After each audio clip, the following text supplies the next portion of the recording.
Welcome to Off the Record News. I'm your host, Diana Longry.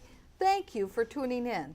Off the Record News is brought to you from the Valley Access Studios out of Stillwater. One of the municipalities that we are following is the City of Grant.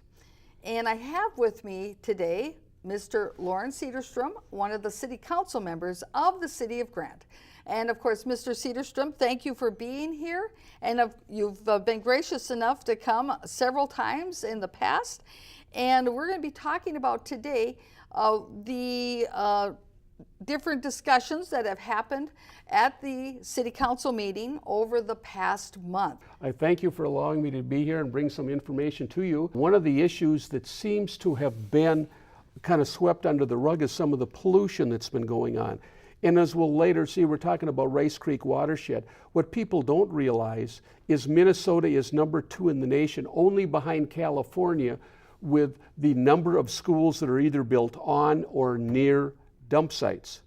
Now, when they built the Wildwood School in for Mahtomedi, but it's actually in Grant, on the intersection of County Road 12 and County Road 9, that became Minnesota's Dirty Dozen. That was the 12th school built on or near a dump site, and everyone ignored it. It had a Superfund number. The former mayor and former superintendent in 2002 brought it into the VIC program, which is the Voluntary Incentive and Cleanup Program. And basically what that is, they will slap your hands and say, oh, if you admit you were a bad boy, we'll let you off with probation. And so they didn't fully have to clean up the site. It was a dump site from 1954 through 1995 when it became a transfer station. And they've never fully cleaned it up. And there are repercussions. As of this last year, spring, 57 children were getting headaches and nosebleeds, and so the parents took them out of Wildwood School. The state of Minnesota has reduced the amount of allowable pollutants from parts per billion to parts per trillion. And so what that does is that now brings former sites that were judged non-pollution into the sites, into the crosshairs that in fact are polluted. And one of the things they're... And I think that is an important fact to really bring to our viewers' attention, is that these standards have changed, not to basically eliminate some of the sites that were on the list as polluted sites, and so now they're not polluted, but actually brings more sites into the fold. Absolutely. So that it's been determined that an even lesser amount of pollutant can be harmful, and that's the issue. And I know that in the past, you and Council Member Larry Lanoux, also Council Member of the City of Grant, that you were working on trying to get legislation passed that would provide notice to parents if a school was going to be built or had been built on such a site, correct? That absolutely. It was, I believe it was Senate File 957, no school in a dump site, and that it got basically destroyed in a conference committee because Chuck Uygur said, told Taurus Ray, if you want your 6 Latino bills to get through my education funding committee, this no school in a dump site will not make it through your education policy. Mm-hmm. And that's what happened. I actually argued it at the Senate. And fascinating about this, for folks who may not be familiar with Senator Chuck Uygur, is that he got his start in politics being on a school board. Mm-hmm. Absolutely. And so he is very tied in with school board administrations, administrators, and I guess it makes you wonder about where the loyalties lie with the residents and with the children and the health of teachers and children and residents versus being sympathetic to administrators and school districts who oftentimes can get these properties at a much discounted rate for real estate costs when they go to build their school. Oh, absolutely. The other interesting thing is, too, Grant just issued a conditional use permit for them to fix the parking lot by the by the tennis courts. Well, they also had to go to Rice Creek Watershed for approval. Well, when they submitted their plans to us, it was just for the tennis court parking lot. When they submitted the same paperwork to Rice Creek Watershed, it also included drawings of a hockey arena, which is kind of trying to slip it under the wire, saying that we approved the hockey arena, when in fact it couldn't be there because there's a restrictive covenant on the title that says nothing can be built on the municipal dump waste site, where they were proposing putting the hockey arena. And the city of Grant issued a cease and desist order because they didn't have silt fence and the other things up. Within less than 10 minutes, Rice Creek issued them a watershed permit. So the right hand doesn't know what the left hand's doing. School districts have a lot of power, and government doesn't like to eat their own children. Yeah, that's right. Basically. Now, you have brought some film footage for our viewers, so why don't you set up our first clip that we're going to be looking at?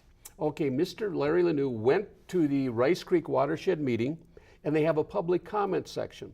And I will tell you this, they do an excellent job of taking minutes at Rice Creek Watershed, not like the city of Grant that's real loosey-goosey. So here he is speaking, bringing to them the attention of what the school district's doing about the plume and the pollution. So if we can comment as we go through this. It's a rather long clip, so I'm sure we'll have to stop it. Thank you very much. Let's take a look. I thank you again for the opportunity to stand up here. We'll kind of take off where we left off last time. Is the MS4 complaint, which has been filed with the MPCA, been filed with about, if you see my email, probably had 55 different bodies that were taken there. You probably got it in 4 PDFs. This is what it looks like if you bother to read it. I've taken it fairly seriously. It's very, very well documented. So that being said, one of the things that I thought I would bring to your attention that I've been working on legislation to prohibit schools on dump sites. And I've got a document here, Schools Across Documents, was put together, and I'm going to leave this with you. Right now, California is the largest violator of schools on dump sites or adjacent to sites. Minnesota is second in the state. Surprisingly, many states don't have any. Iowa has one, and even Louisiana only has one. State of Minnesota has 11. With the inclusion now that we built Matamidi, which I would call makes it the dirty dozen, 8 of them, possibly 9 of them, are in the Rice Creek watershed. I find that very alarming because we just gave a permit out to make the dirty dozen, Matamidi. Now, we just give them another permit, and we had a cap rock on it.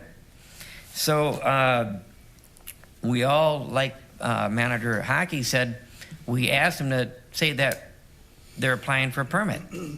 But nobody's given the documentation, and to date, and I have asked several bodies, can you give me the documentation that says it's a safe site? Because I've got the documentation that shows it was a Superfund site. I can show you that the City of Grant and the school district applied to take that out of a Superfund program and lift it in a VIC program so they can get it financed. I can show you the documentation, if you read it in here, that they did that during an illegal special meeting. I have provided you documentation that the school district used an illegal bid process. I have shown you that after being given notification they didn't have a permit, they engaged and got a permit. Or not got a permit, they started construction without a permit or notification. I will show you that they didn't have environmental protection, silt fencing, or anything done. They rushed to get it done because it's simply easier to ask for forgiveness than permission. He makes a lot of really good points there with regard to Minnesota and California. But there's more land mass to California than there is in Minnesota, correct? Absolutely. California is larger. But the interesting thing is, I think that he pointed out on this, 8 of the 12 are in the Rice Creek watershed. And they're the permitting, you know, the watershed is supposed to be talking about groundwater, okay, and keeping that clean. And also the plumes. The interesting thing that came up at a later date was when we went to Valley Creek watershed, which is right next door, and it's right by the school, Rice Creek said they were going to take all the water and pump it back and water the lawns with it. Well, they couldn't break the seal, so now all this water's going down to Valley Branch watershed, which is right across the street, and they were not even aware that the systems had never been put in. So basically the right hand doesn't know what the left hand's doing. My goodness. It's ridiculous. Well, let's continue on and listen to what his other comments are. After leaving this body last week, you said you're going to give them a 10-day letter. Our city, when it brought to their attention and shown them our conditional use permit that said it had to get confirmation from the MPC and the Department of Health, which I have yet to see. I'm on the board and I can't get it. And so I wonder how this body asked for that documentation or asked them to get the, notify them, but you don't see what's out there. So when you are allowing that contamination, because one of the things I also showed you was that in the plans that they gave you, it did not show a 20-foot surcharge of that property on top of a mixed municipal dump site. So when you surcharge 30 feet of garbage with 20 foot of soil on top, and the school knowingly did that through violation of its own covenant, a perpetual covenant.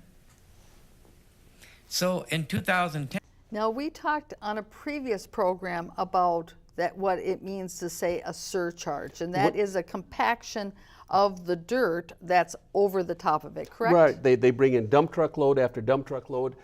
This surcharge or pile of dirt was 20 feet high. It was probably at least an acre in size. And what that does is kind of like squeezing an orange. You have an orange on the table, no problem. You put hard pressure on it, guess what? The juice comes out the bottom. Well, that's exactly what they're doing. They're trying to get the juice out of the orange. In this case, the juice out of the municipal waste dump that's 20 to 30 feet deep. And the restrictive covenant is in the title that says nothing can be built there. And they've already drilled through, did soil borings, drilled through the top, drilled through the bottom. And as you know, dumps, what they do is they line them with clay that is not porous. It basically is a seal. It's like lining it with plastic. Well, now they've just drilled holes through the bottom of the dump liner. It's a travesty. It's in other words, it's like having that oil pan in your car, and it's supposed to keep the oil where it belongs. But suddenly you decide, hey, let's just poke a hole in it. What happens? The oil comes out. Drips out. It's only basic physics, right? And it's all this underhanded stuff that they're doing behind the closed doors that nobody's supposed to know about. And I just blows my mind, the ethics of the company like Braun, Intertech, et cetera. They're doing this stuff knowingly when in fact they shouldn't be doing it. It's just unbelievable. Right. Well, they're probably doing what their client has asked them. Oh, absolutely, to do. beyond the shadow of a doubt. That's right. Well, let's continue on with the comments. the Water Legacy Program for Washington County, Lost Lake was not contaminated. In 2013 it was, because the other documentation I provided was from the Department of Labor and Industry plumbing section. You cannot go within 10 feet of contaminated soils. If you look at their preliminary assessment, they knew it was contaminated 200 feet on the suspected contaminated 200 feet the other side of the road. So Mr. Zick is correct when he says these are waterways that are entering into it's leaving City of Grant, going through Matamidi to Lost Lake, and it's going right to your outfall in White Bear Lake, and it's entering your water system. And all these government agencies all kick it down the road because we have a very narrow scope of what we can do. So I take it personally. I will tell you my experience. I was called, my daughter told me my grandson, 6 years old, may be terminal. It's a call none of you ever want to get. You wonder what drives me? You wonder why my wife wonders why I don't sleep at night and I provide you with the documentation? That does. None of you should ever get that call. And that is your duty up here to protect these sources. So when I came here last week and I asked you to simply get the documentation that proves that it is safe, you know they violated willfully, knowingly, and they have not been fined or held accountable. They simply keep marching right on. They got a cease and desist order from the city of Grant at 1:17. Do you know when they got the call and the permit from the Rice Creek watershed? 1:24, 7 minutes later. No documentation from the MPCA or the Department of Health that this is a safe practice. Nobody's holding them accountable. And I'm here to hold you accountable. Because that's why this MS4 report has been filed with the city of Grant. It's going right to the city of Matamidi. It's been to the MPCA. I sent it in the federal. And as many government agencies and press releases as you can. So I ask you simply, let's try to hold them accountable. Simply just give us what I've asked all along. Who is liable? Nobody has told me who's liable for that site in the event that we have a health issue. He brings up some good questions about what is the liability, and ultimately, I guess, I don't really practice in that area of law, but certainly I would believe that the big headliner on that lawsuit would be the school district, because it's their property, it's at their site. And generally speaking, agencies and governmental entities, they have what's called sovereign immunity, which, well, try suing the government once and see how far you get. Well, what I think the whole issue is like a dead skunk in the middle of the road. It stinks and nobody wants to touch it. Now, I know that we've got other clips and other information that has been occurring this past month in the city of Grant and at the council meetings. So why don't you set up the next clip for our viewers. This is actually from one of the recent council meetings. Recent council meetings. Larry Lanoux is trying to remove things from the agenda, and he has a motion and a second, and you'll see how they handle it. Okay, well, very good. Let's take a look. To amend the agenda. How would you like to amend it, please? Okay. Can you tell us how first? Yep, I've got 3 items that I'd like to have considered. Okay. Okay. Very quickly, let's hear them. Motion to add the watershed districts who are in attendance here tonight to speak at the on the watershed flooding issues that are health and safety issue for the residents of Grant. Second. Second one is a motion to post advertisement to form a citizens group to review our comprehensive plan and to post the advertisement so that the citizens of Grant are aware that we're looking for residents of Grant to rewrite our comprehensive plan and review it. Okay, and number 3, please. Motion to table discussion of solar farms. To table the discussion? Yes. So not to So have the to public hearing? remove it from, yes. Remove it completely. I guess I'd like to see a show of hands from the people that are here for the solar farm discussion versus a show of hands for the people that are here Very nice. for the watershed issues. Kim, have you heard from Mr. Lanoux on any of these issues? I have not. You have not one of them. Let's go ahead and call the vote. All those in favor of adding these 3 items, please say aye. Aye. And those not in favor of adding these 3 items, please say no. No. No. Thank you very much. Having been an elected official myself, once upon a time, the first woman mayor of Maplewood, generally speaking, when there is a motion and a second on the floor, you open it up for discussion. You don't just have the mayor giving their 2 cents of discussion and saying, okay, now we're going to take a vote. That doesn't quite seem like the way that it is supposed to operate. Well, that's the way it is in Grant. They ram things through. They know they have the majority, and they're just hell-bent for election to do it their way. They give everything to the professionals to do, and they don't want to do anything. Boom, that's the way it is. Now, the second item, though, I found very interesting, this issue about the comprehensive plan. Now, the city of Grant, like other cities in the whole entire metro area, are busy getting prepared to draft their 2040 comprehensive plan that they have to submit to the Met Council.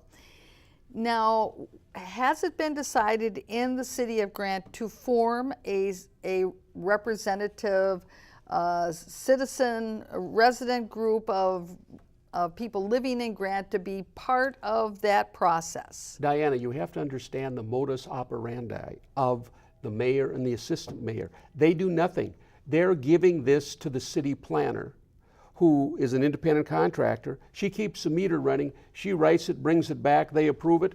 That way, they don't have to do anything.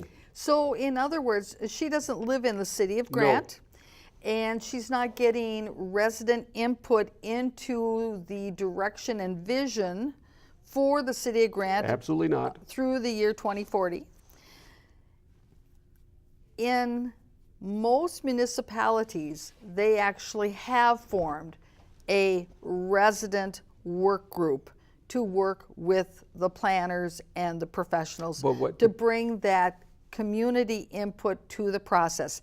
Even in Maplewood, they have a work group that they have formed of people who are residents of the community or that currently serve on the planning commission or other commissions of the community. Well, Grant is more like a totalitarian regime. And that again, that's pattern of behavior. They send it out to the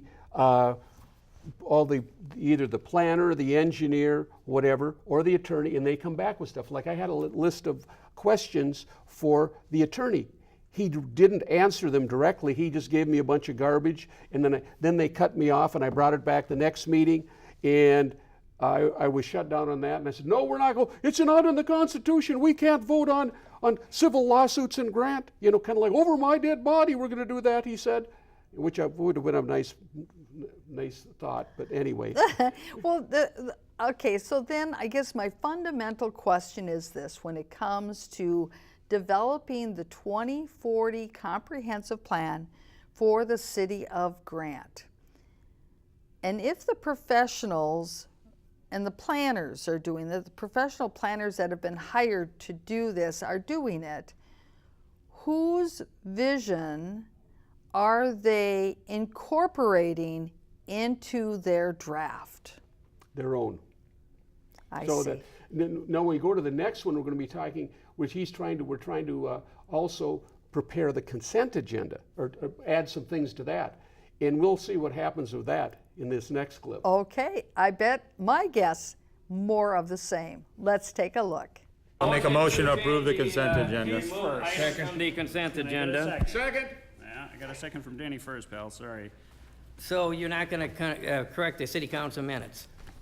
Let's talk about the process to do that, Larry. You know what the process is to do that. I appreciate you having to relearn it every time you sit up here when we have a new audience. However, it's been explained to you possibly 15 or 20 times that the way to amend these minutes is to speak with the clerk before the meeting. This is the efficient way to do it, not to come here and have 15 and 20-minute arguments about where the commas are and where the periods are, Larry. So this has been explained to you it's numerous times, and frankly, because the people are here for the flooding problems down there, I would really like to get to that. I would like to announce the neighborhood meeting that we're going to be having with the Valley Branch Watershed District, and I'd like to get to those items. So those are the important items. Those are the items that are going to get these people some help. You changing nonsensical minutes past the time when you were supposed to have done that, which you have known for at least a year and a half, is a waste of my time and the council's time. Mr. Carr. The only comment I would have with that too, you know, we've long-standing, we had a chronic issue with people coming forward with things on the agenda with no documentation. We have again this discussion by only one person who's controlling the content of speech of the other council people. And again, is that representative of the community? I would say that it is not. No, and in most communities, when there is a correction to be made to the minutes, it is done in public, in the open meeting, so the public can hear the correction, so council members can discuss that correction, because maybe different people remember things differently. And so in the end, Then they have to discuss that correction if there's a discussion to be had, and then there's a motion to approve the corrected minutes. We went through that many times when I was mayor, because sometimes the minutes are incomplete, sometimes there are typos, sometimes the wrong person is indicated as having made a motion or how they voted. Those things are the record of the city, and they have to be corrected and they have to be done properly. Our minutes only include motions and who made them. They have no other comments in there. They have no other comments by any of the other. As far as I'm concerned, it's some of the poorest minutes I've ever seen for anywhere. But it's interesting. The next clip we have is about a special meeting because the roads have been flooding. 2 roads have been totally flooded out, and citizens had to take it into their own hands to solve the problem. But they're kicking this can down the road and want to have a meeting a month later when the houses are flooding now. So that's what this next clip is about, having a special meeting. So we'll talk on the other side. Okay.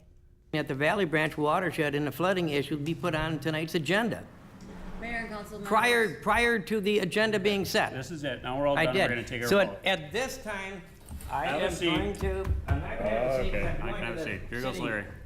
Clerk, at this time, I have a request for a special meeting to be held on June 13th, 1 week from tonight, regarding the flooding in Grant and the health and safety and welfare of the citizens of Grant.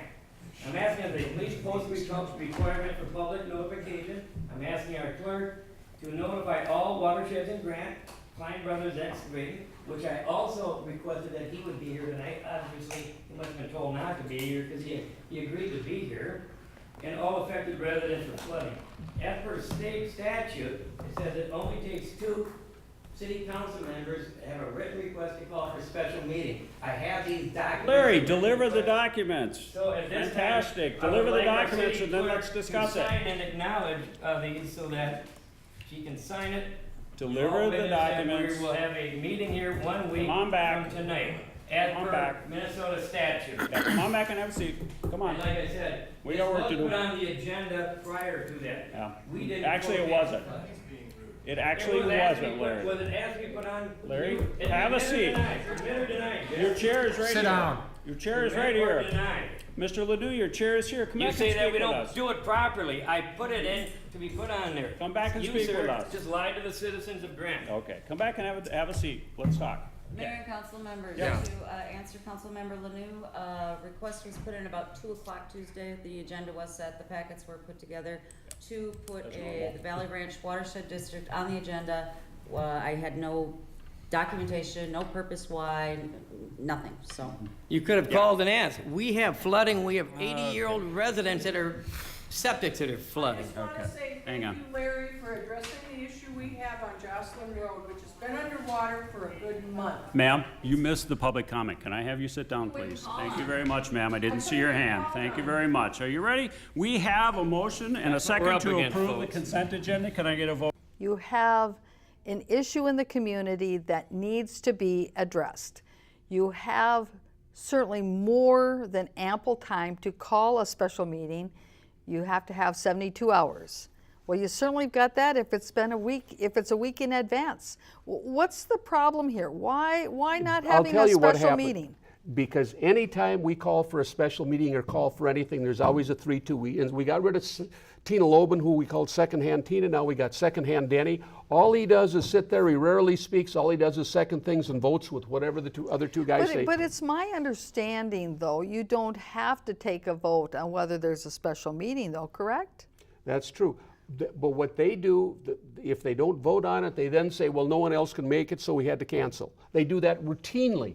That's how that big lawsuit came about, which isn't over yet, about we wanted a 3 o'clock meeting or a 6 o'clock meeting, and they changed it to 3 o'clock. And we interviewed Tina Loban because she was going to the water ski show, and then they tried to indict a guy for stalking, and it wasn't overturned. There was no probable cause, and that there's still fallout coming on that. That'll be interesting. But Wow, well, fascinating. Well, I know that this next clip is going to follow up on this issue Flooding about solution. about Okay, the flooding situation and the solution. the citizens had to take into their own hands to get Wow. accomplished. And keep in mind, we saw in this last clip the mayor telling a resident affected by this issue to sit down, that she missed public comment, and because of that, they're not going to hear from her. Wow, amazing, amazing. So let's take a look now then at this next clip where, again, we're going to continue With the flooding. discussion about the flooding. Self-funded other issues in the city. Why don't we also self-fund this? This seems to would be a logical thing. It's a darn near emergency situation. That why don't we go ahead and self-fund, get together with the watershed, and I'm sure that they have proposals in there. They can come up with something, and yeah, it's going to be a little bit of a hit, but over 10 years, spread it over 10 years, and solve the problem. Well, I'll answer that, because the self-funding that Sharon was talking about was a paving project. So we actually bonded that. Mr. Sandstrom, would you like to speak to that real quick? Because I think that's a good question by Mr. Sederstrom in terms of freeing up funding for the issues. Yeah, another attorney in my office is the expert on bonding, that there needs to be a demonstrable benefit that goes along with the bond. If I could mention, the last time the number was $70,000, and it was among 15 residents. And I'm not an expert in real estate like you and Mr. Carr, but I'm quite sure a house underwater isn't worth as much as a house that isn't underwater. Does this flooding happen in this area of roadway often? Yeah, over the last 30 years, it's happened 5 times. And what happened was, Mike Regan runs the Indian Hills Golf Club, and he has had a small pump in there, and he pumps it to the east. They have 240 acres. The east side of their property has more of a gravelly surface. In other words, it's all gravel. Where the water's coming from, it has a clay base so it can't sink in. So they pump this water 1,000 feet into 3 ponds that are on a gravel base, and it sinks into the ground. So he's been doing that on a limited basis. Mr. Lanou came in and said he would help Mike Regan find a contractor. They installed 2 bigger pumps, and they've been bringing it down, and I think the next clip will show that, if we can show that clip. Okay, let's take a look. Districts, in fact, are a taxing entity.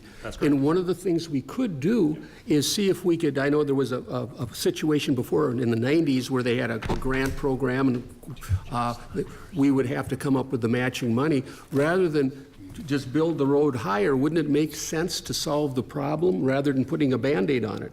If they can come up with, and you're doing the engineering, which is very positive, that's excellent, but I think if we can work with them, they have funds available, they can help us solve the problem rather than just raising the road, because that, like you're saying, that could act as a much higher dam and flood more people. So let's solve the problem is kind of what I'm getting at. I've been to a Valley Branch meeting, and from what I've been hearing, they seem to be very open to working with us, and they have some funding. Of course, the city will have to kick in some money, but it makes sense to bring in extra money when it's so hard to come by. No, I don't think any reasonable person can disagree with what you just said there. It depends, again, on the engineering. That reaching for that solution after a 30-year issue, I think is commendable, and I think we should be reaching for that issue, if not, or that solution, but if we can't. I like the way that the mayor said, oh yes, no reasonable person could argue with what you just said. However, always has to be contrary, other than just simply saying, Mr. Sederstrom, you are spot on. Yeah, it's going to be interesting because one of the things they're talking about, like I said, the contract, they got a contractor, and Mr. Lanou helped line this up with Reagan, and Mike Reagan had to pay the upfront money for this. Wow. So because of what he's doing, they're taking care of the problem. Of course, they always want an engineering study first. Yeah, when the water's up to your nose, that's what you want is an engineering study instead of a lifesaver, right? So let's go. I think the next one talks about pumping. Okay, let's take a look. And they are going forward with a temporary pumping solution, which this also could be maybe an in-between stop before we get the final solution. So what I'm saying, instead of just raising the road and, hey, we're gonna spend 40 grand on that, and then the problem comes back, maybe we should look at even maybe helping out or coming up with a solution for, I guess it's 1,000 foot of piping, and they're gonna drain the water into a gravelly area. The problem is that the soils are like a clay and silt loam, and water doesn't go through it. If they can get the water transferred a few thousand feet to the east where there's more porous soil, that'll also help mitigate the problem. And so that's another possibility, one of the pieces to the puzzle. So I think we really should be looking at that also. Well, I think that they have considered that. I know that there's an agreement with the golf course owner down there. I won't name, I don't see him here. An agreement there right now. I was stopped down there right before I came here, and the pipe that is pumping out of the golf course pond on the east side of Keats is rock hard. One of the questions I have is how many residents of Grant have been affected by this flooding, would you say? 30. Well, that's actually, considering the size of Grant, that's pretty substantial. And yes, and it was interesting is they tripled the size. They went from pumping 200 gallons an hour with Mike Regan's initial little pump. When the contractor came in, put 2 pumps, now they're pumping 600 gallons, and it was bringing the water down 3-4 inches a day. But you realize this is a big basin, and that road is a dam. And so that's why they want to get it through there. And the pumps are being paid for by the Private residents? the private residents. The Indian Hills Golf Course, they pay for that, they pay for the electricity. And I went to the Valley Branch meeting, and, oh, well, this will be a very interesting experiment to see if it works. You know, kind of like, well, I'm gonna pull the plug out of the bottom of the boat and see if it lets water out. But let's go to the next thing, and what's really gonna be interesting is, you know, they do a lot of these things with their 3-council majority, and how and the appointment list. And the appointment list was put on the consent agenda. And this is some of the fallout from some of that happening where nothing can be discussed, whatever they come up with. And you'll find this very interesting, and we'll talk about this on the other side. Who is the road commissioner is the burning question. Listen and find out. Brad, do you know who our road commissioner is? Do you Not wanna a do trick this? question, Do you just wanna- stick, if you're kind I enough just to wanna let me ask one finish my I question. just want to ask one question. Do you think this perhaps is more Yes. appropriate for you to do it on the No, updates? no, I think this is done, Okay. is Very is good. Go appropriate ahead. right now. Go Do you know ahead. who the road commissioner is? Do I know who the road commissioner is? Yes, No, I don't. you are. Do you know who the Valley Branch or the Watershed District representative is for our city? Would be John Hanson? No, that's you. Okay. You were appointed at the appointment list. For the last 2 years, you've been our road commissioner and our Valley Branch, and I'm here to probably say you probably never attended or spoke to any people in our water district. That being said, I'm very aware of the pump that got put in on Keats Avenue. I found a contractor that does stormwater systems. We put it in. We went from a 2.5-inch pressure main to a 6-inch pressure main. We have dropped where the water was coming up at 4 inches per day, flooding. We have maintained it, and we have dropped it 5 to 6 inches in the last few days. We can drop it. By raising that road, we're not going to further flood something down there, because if you understood anything that's out there, there's already a culvert in that road. That equalizes itself already. So you're not further doing. What you're allowing is because you're allowing simply the trucks to go through. Now, I called our Washington County deputy. I called both fire departments. We closed that road. Nobody notified any fire department or police department we were closing roads. We're talking about health, safety, and welfare here. So my suggestion is, yes, we do take both Keats and Jocelyn and raise those roads. But I'm going to ask the people that want to understand the issue a little bit, and you say, we need engineering. There is 60 pages I have right here of engineering data. This has been engineered and redone 6 different times. Read it, you will understand it. And for the citizens out there that don't know where to go find it, I ask you to go to thegrantreporter.com com. Stop This the document, advertising of the political websites. this I is will not, have it. It you will is not have it because it has unseemly. all the It is document. unseemly, It and you has should all not the be doing it at document. this table, Larry. It has Larry, all the classy. documentation for those Enough. watersheds. You're done. The information's here, 60 pages of it. So Well done. please go to the Grant Reporter I and have find the it because floor. our city I have the floor. evidently I have the doesn't know where floor. to find it, nor I do they have the give a floor. damn and put it I on have their the floor. website. We do actually give a damn. It's funny that you say we didn't let anyone know. I had a conversation. What I found interesting, Mr. Sederstrom, is that, okay, here's all this data, this information. The mayor is all concerned that people are being directed to a private website to get this public data.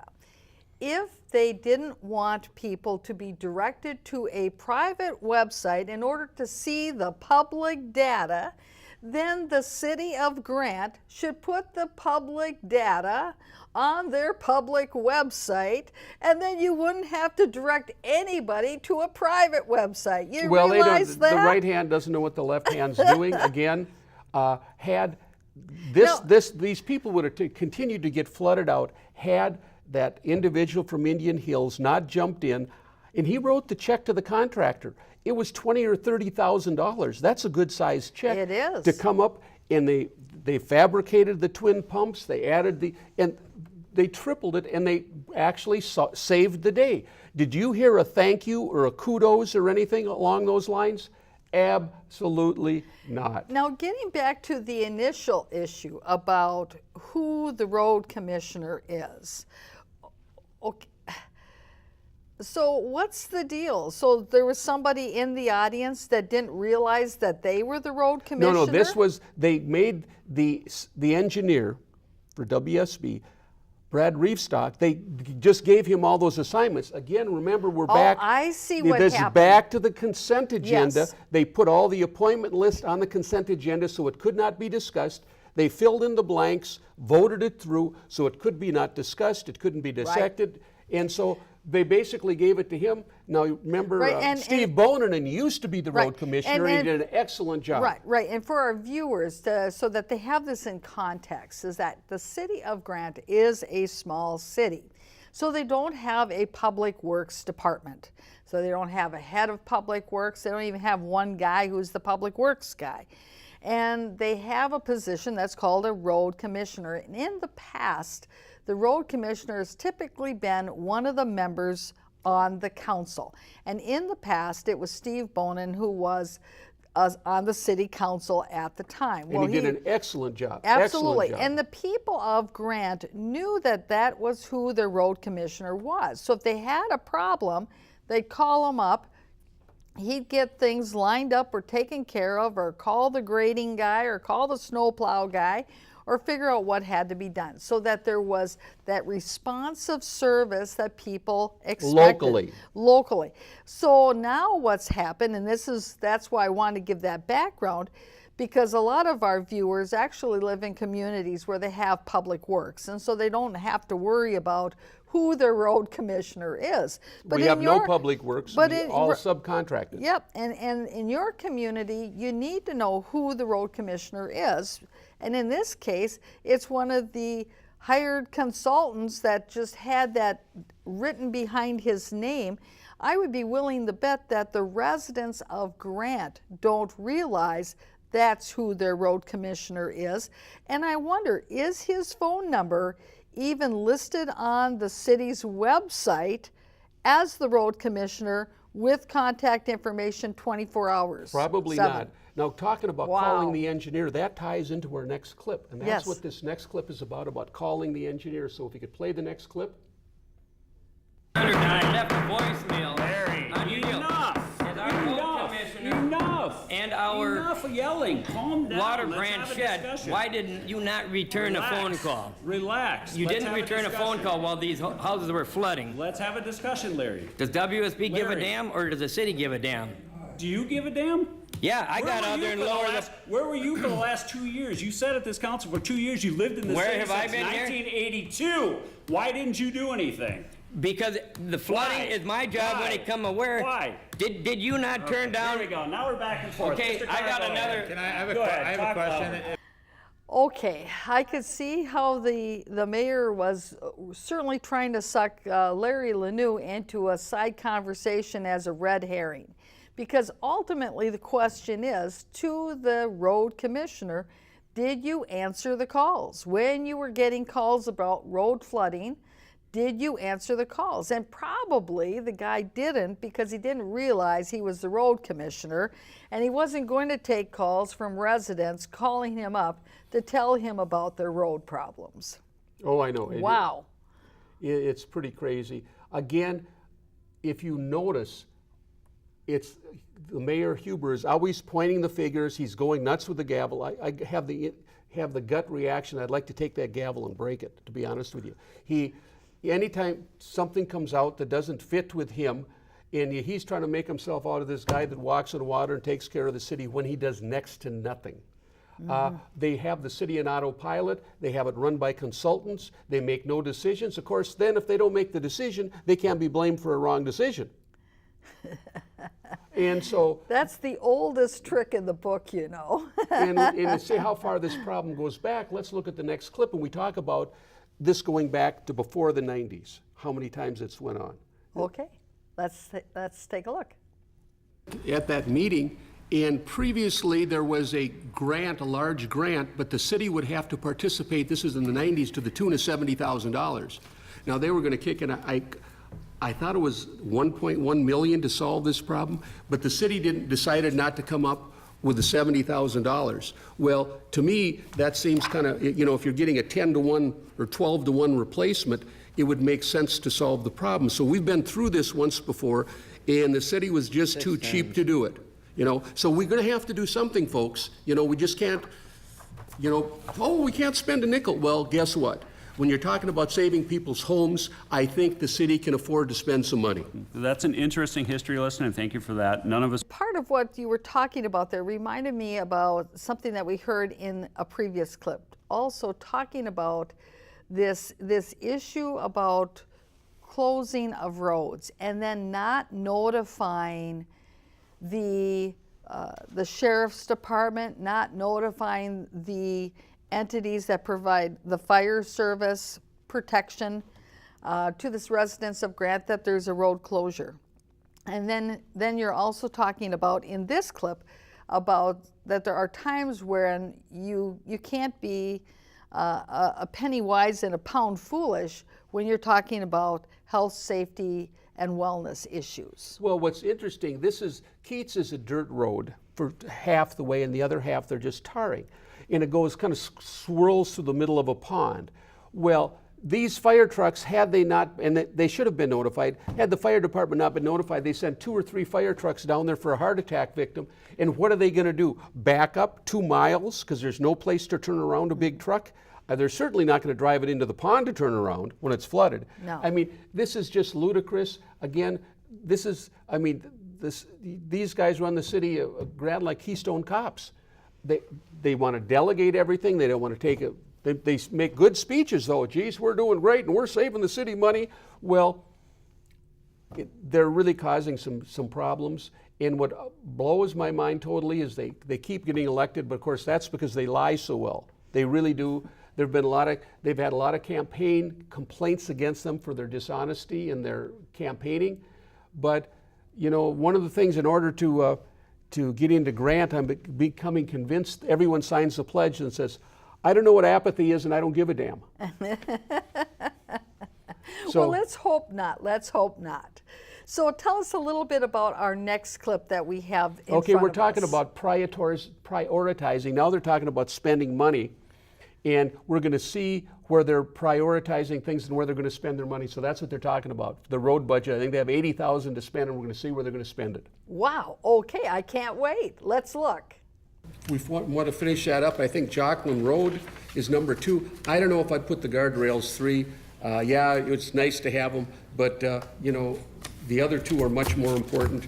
And we also have to worry about the culverts and some other issues. Okay, so let me make sure that I understand you. So are you agreeing that the Keats Raising Project and the Jocelyn Road Raising Project are number 1 and 2, is that correct? Yes. Okay. And you want to hold off on the guardrails? Yes, sir. Okay. And Larry, do you have a ranking on these? What do you want to do? Yes, I do. Keats Avenue, well, actually, Keats Avenue is number one. We need to get that so we can control and maintain the road issue. There is a culvert underneath there. They will equalize each other. We need for health, safety, and welfare to do Keats and Joslyn Avenue, followed up by number 3, Keats Avenue, north of the rest of the paving project on Keats. And my last one that I'd also like to rank is Joliet Avenue, north of 96. For the last 3 years, that has been on our special roads project. People go out there. It leads directly to the only mill and overlay leading right to their driveway.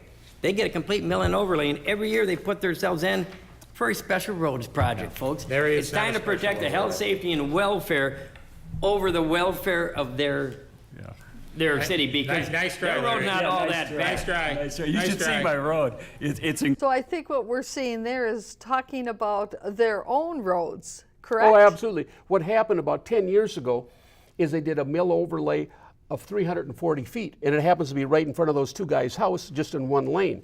Now, I tried to get them to do the same thing to McCusick Road, which is the worst road in Washington County, for $130,000, and they wouldn't buy into it. And that's the worst road. It's just unbelievable. They spend $30,000 a year patching it. Gee whiz. 3 years or 4 years of patching, it would have been a wash and would have been good for 10 years. But that's how short-sighted they are. Now, with the next one we're going to be talking about is solar farms. And we had this big hearing, on solar, a moratorium on having solar farms, because XL Energy had one request that somebody wanted to put a solar farm and lease it. Well, they want to have the hearing on that, but they're pushing off the hearing for a month on the flooding. And that's what this clip is about. So Okay, so that I get this correctly before we go into this clip, you're saying that they want to put off having a hearing on the flooded road, but they are going to accelerate the hearing. Well, they just wanted to have the hearing on the solar farms. Immediately. The moratorium, immediately, yep.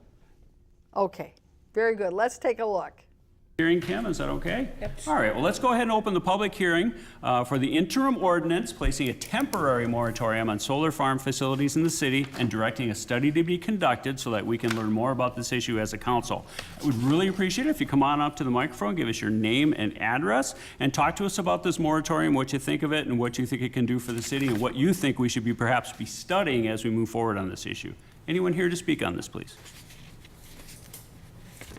Second call for the moratorium on solar farm facilities, please. Public hearing. All right. Do we need a vote to close the public hearing, I Kim? would like Looks a as- motion and a second. Looks like we have no one here. Can I get a motion and a second to close this, please? I'll motion to close the public hearing. Second. Fantastic. All those in favor of closing the public hearing, please say aye. Aye. Aye. First of all, when you're having a public hearing, the mayor, this is the procedure. The mayor opens up the public hearing with the bang of the gavel. And then after asking if there's anybody who wants to come up to speak during the public hearing, it's customary to ask 3 times. And then the mayor doesn't take a vote as to whether you close a public hearing. Just gavel it They closed. just bang their gavel and say the public hearing is closed. Now, I find this fascinating that this apparently, the council members must have thought this was a hot burning topic in the community for which nobody attended.